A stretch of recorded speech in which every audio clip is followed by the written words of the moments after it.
Sejak dari hari itu, warga Madura telah menguasai Sampit. Puluhan warga Madura telah hadir mengepung pekan tersebut.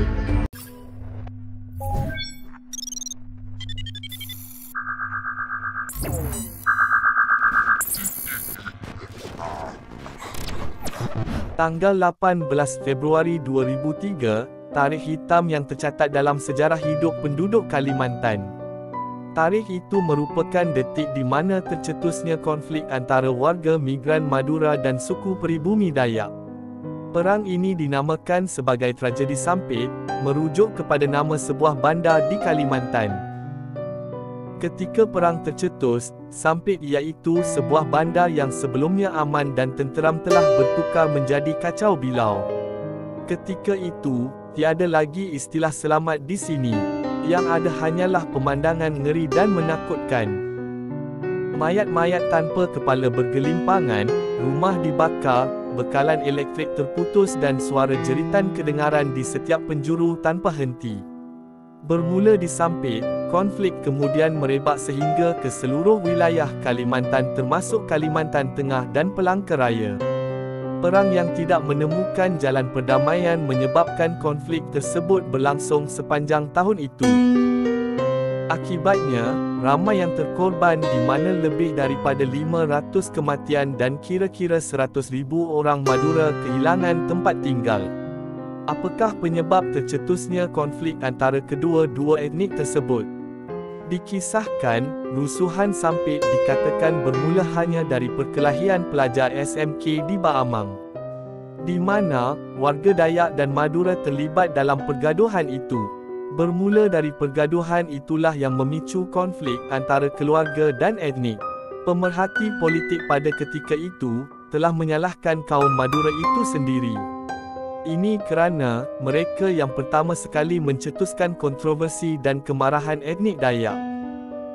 Pergaduhan pelajar di antara dua etnik ini iaitu Madura dan Dayak telah mendapat campur tangan daripada ahli keluarga di sebelah pihak Madura iaitu Matayo.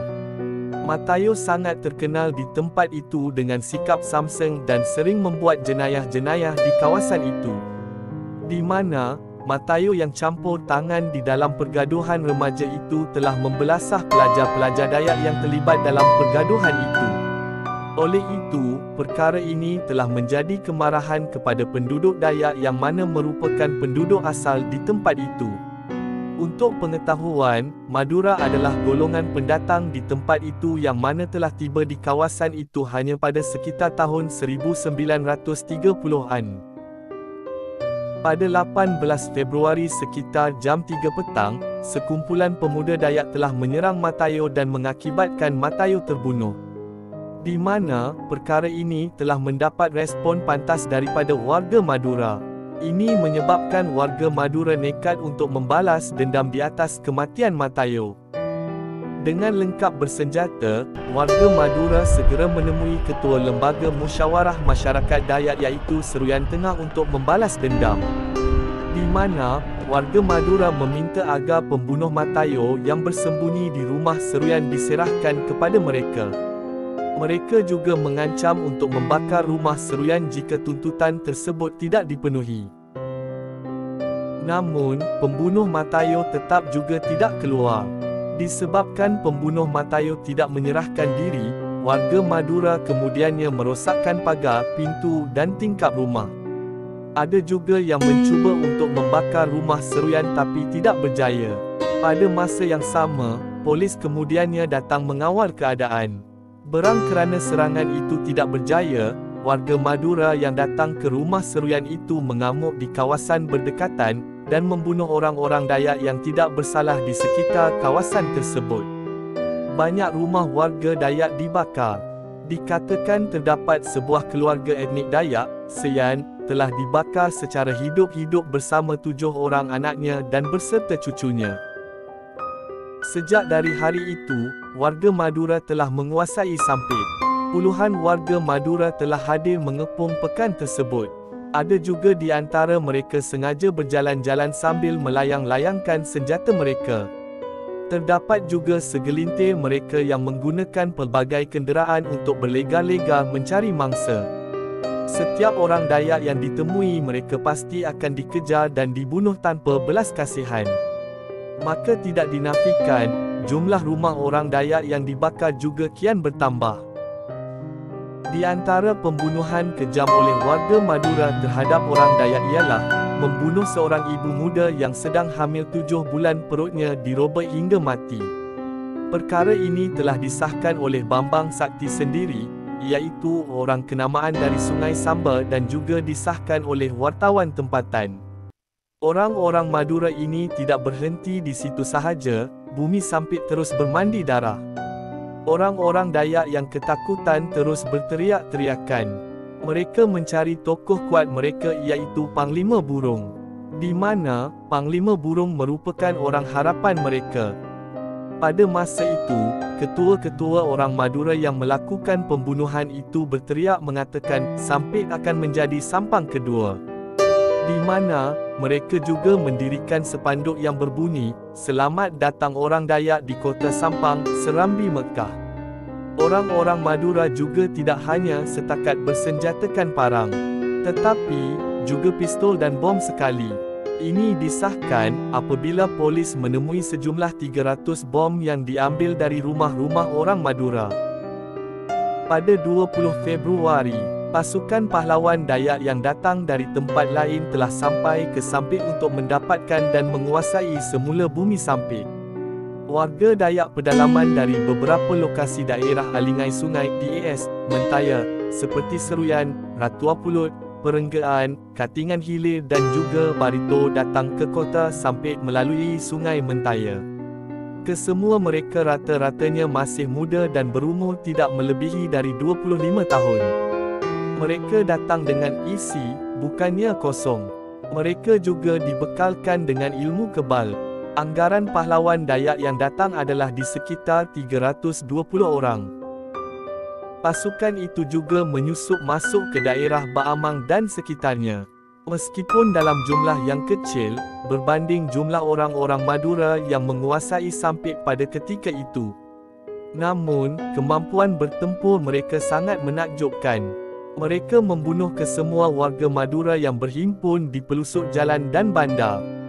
Dengan ilmu kebal, mereka melawan ribuan warga Madura. Segala letupan-letupan bom yang dilemparkan oleh warga Madura kepada mereka, tidak sama sekali mencederakan mereka, jauh sekali dapat membunuh pahlawan Dayak. Bahkan, banyak bom yang disambut oleh pahlawan Dayak dan dilemparkan kembali bom ke arah kerumunan Madura. Pasukan Dayak pedalaman yang dihujani peluru dari pistol dan senapang, langsung tidak terluka. Oleh kerana itu, polis juga tidak berani untuk menenangkan keadaan atau menembak pasukan pahlawan Dayak itu. Akhirnya, warga Madura menemui jalan buntu. Dengan pelbagai strategi yang diguna pakai oleh warga Dayak dalam serangan mereka, cukuplah jitu hingga membunuh ratusan warga Madura. Perahu-perahu yang digunakan oleh pasukan Dayak, langsung tidak dapat dilihat oleh orang Madura. Ini kerana mereka tidak mendekati tebingan sungai. Tetapi, pasukan Dayak tersebut telah berenang ke pinggir sungai di tepian kota Sampit. Ini kerana mereka ingin memberikan kejutan kepada orang-orang Madura. Mereka secara tiba-tiba muncul di penempatan orang-orang Madura dan tempat itu secara langsung menjadi huru-hara dengan amukan pasukan Dayak. Pasukan Dayak terus bergerak ke seluruh kawasan dan jalan-jalan utama seperti Jalan Baamang 3, Jalan Gatot Subroto dan Jalan Es Parman. Rumah pahlawan Madura seperti Haji Satiman dan Haji Ismail juga hancur diserang. Ramai pengawal orang Madura di situ juga terbunuh. Pasukan Dayak menjejaki ke semua warga Madura untuk dibunuh dan dipenggal kepalanya, di mana kejadian ini berlarutan sehingga beberapa hari. Ini kerana ilmu kebal yang dibekalkan kepada mereka oleh panglima mereka membuatkan mereka dalam keadaan tidak sedar. Dan uniknya, deria hidu mereka menjadi tajam hingga dapat membezakan antara orang Madura dan yang bukan Madura. Bila orang Madura bersembunyi di kerumunan etnik lain, tetap juga orang Madura itu dapat ditangkap dan dibunuh oleh pahlawan Dayak.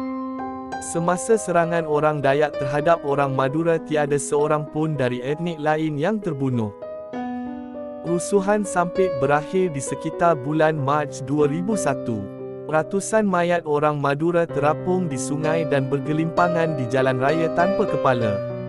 Akhirnya, telah hadir campur tangan tentera pengaman PBB di tempat itu yang menghasilkan perjanjian damai di antara penduduk Dayak dan Madura di tempat itu. Selain itu, terbinanya sebuah tugu perdamaian di Sampit bagi memperingati peristiwa bersejarah ini. Hingga ke saat ini, di kota Sampit masih lagi kelihatan kesan-kesan rusuhan silam.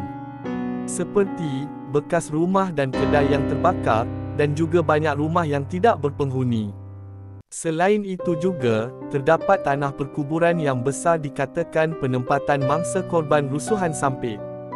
Di mana, ketika rusuhan juga para pasukan Dayak mengidentikan dirinya dengan kain berwarna merah yang diikat pada kepala dan senjata yang digunakan. Semenjak berakhirnya rusuhan, sehingga sekarang Sampit mengalami perkembangan dan kemajuan yang pesat dalam bidang ekonomi maupun industri. Sampit kini juga menjadi kota yang aman damai, sejahtera penduduknya dan bertoleransi.